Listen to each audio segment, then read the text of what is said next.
नमस्कार। MSD 6 के अंतर्गत आज हम वापस से समकालीन कविता के विषय में ही चर्चा करेंगे। तो नेहरू युग की राजनीति ने जीवन के सभी मूल्यों को इतना मलिन और खोखला धूमिल कर दिया था कि समकालीन कविता के प्रवर्तक कवि सुदामा पांडे ने अपना नाम ही धूमिल रख लिया। समकालीन इस कवि ने बहुत गहरे में यह अनुभव किया कि समकालीन भारतीय प्रजातंत्र के नरक को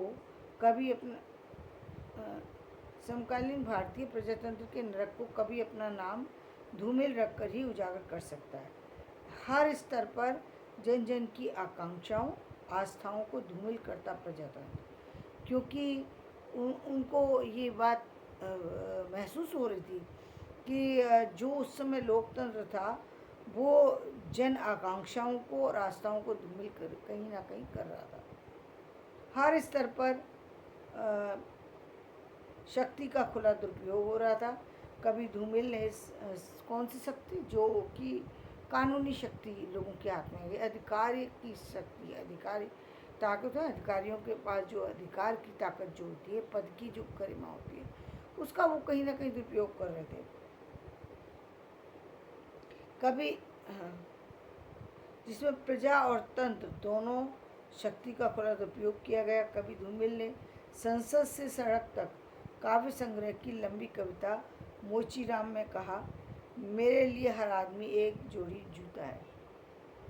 जैसे जूते का इस्तेमाल करके उसको कभी भी कहीं भी फेंका जा सकता है, इसी तरीके से जो हमारा समाज है उसमें व्यक्ति को का शोषण करके उसे कहीं भी फेंका जा सकता है।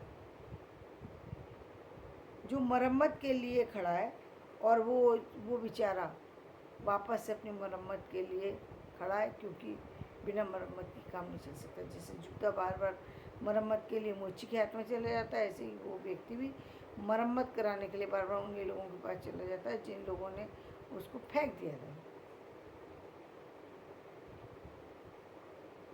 इस जूते की तरह बेहाल आदमी को ठीक कैसे किया जा सके, यही कवि धूमिल की बुनियादी काव्य चिंता है। हमारे समय के राजनीतिक नरक में मामूली आदमी के डूबते मरते वर्तमान को ये सभी कविताएं नई भाषा देती हैं। वास्तव में समकालीन कविता का भावबोध आक्रोश, विक्षोभ और विद्रोही मन स्थितियों से निर्मित हुआ है। जो उस समय की स्थितियाँ थी उससे कहीं ना कहीं ये जो है समय जो था वो प्रभावित था। जो कविताएं थी वो प्रभावित थी। मानवीय पीड़ाओं यातनाओं की निर्भय अभिव्यक्ति के लिए इस भावबोध ने अनेक तीखे संघर्षों विरोधी आघातों को पाट कर अपनी विद्रोह मूलक काव्य सत्ता को स्थापित किया था। और यही नहीं, इतना ही काफ़ी नहीं था, वो जो सामाजिक जो स्थितियाँ थी उन सारी स्थितियों को उजागर करने के लिए एक कवि ने या एक लेखक ने अपनी सारी जो यातनाएं, मतलब सारी जो भय की जो स्थिति है उनको त्याग करके, भाई समाज में किसी चीज़ को रखने के समय बहुत बार ये संघर्ष होता है और आप देखते ही हैं आए दिन एक शब्द भी भारी पड़ सकता है। तो उन सारे भयों को त्याग कर कवियों ने अपने जीवन के सत्य को उजागर करने की कोशिश की। निर्भय अभिव्यक्ति के लिए इस भावबोध ने अनेक तीखे संघर्षों और विरोधी आघातों को पाट कर अपनी विद्रोह मूलक काव्य सत्ता को स्थापित किया है। कवि अब संकेतों व्यंजनाओं की शिष्टताओं को अंगूठा दिखाकर सीधी धारदार कटखनी भाषा में अंतर्वस्तु को रूप देता है। जो उसके अंदर में जो पीड़ा है, जो अंदर में जो महसूस करता है, उसको अभिव्यक्ति देता है।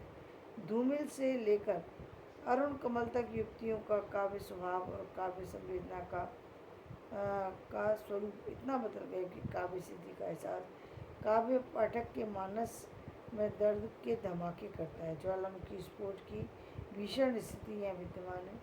मतलब जो ज्वालामुखी वर्षों से कहीं ना कहीं अपनी सीमाओं को बांध करके खड़ा है, वो विस्फोट करने की स्थिति में आ चुका है।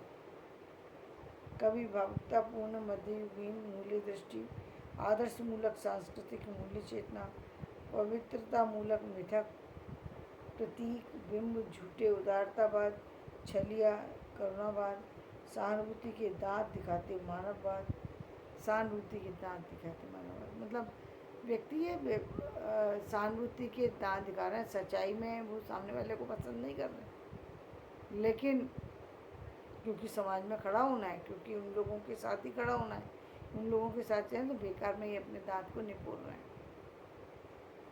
मानवतावाद से पूरी तरह अपना संबंध तोड़ लेता है। उसकी आस्था न बात में है, न दर्शन में, न धर्म में, न राजनीति में, न धर्मनिरपेक्षतावादी नाटक में। केवल उसकी आस्था उस मानव है जीने के लिए चौतरफा लड़ाई लड़ रहा है। श्रमरत कर्मरत मानव, जैसे कि मैंने लिखा था कि